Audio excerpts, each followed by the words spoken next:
Ilang bahagi ng Cebu ang nalubog sa baha dahil sa bagyong Berbena. Libo-libong pasahero naman ang stranded sa Batangas Port matapos kanselahin ang mga biyahe. May report si Femery Dumabok ng GMA Regional TV. Rumagasang matinding baha sa Barangay Poblasyon, Carcar City, Cebu. Umapaw ang tubig sa Nilias Bridge na nagpabaha sa National Highway.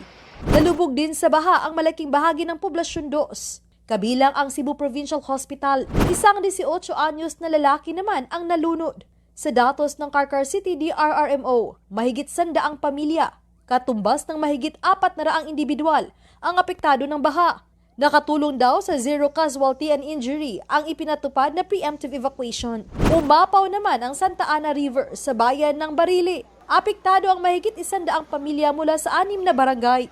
Sa barangay San Rafael, inanod ang ilang sasakyan.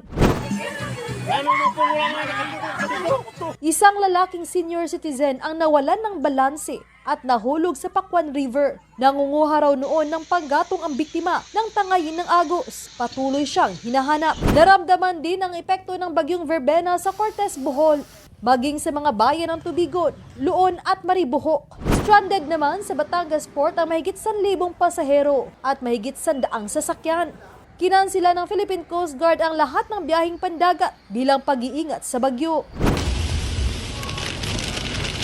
Bumuhos din ang malakas na ulan sa Victoria Oriental, Mindoro, kaya pinagbawalan na rin ang pagbiyahe ng mga sasakyang pandagat sa mga pantalan doon.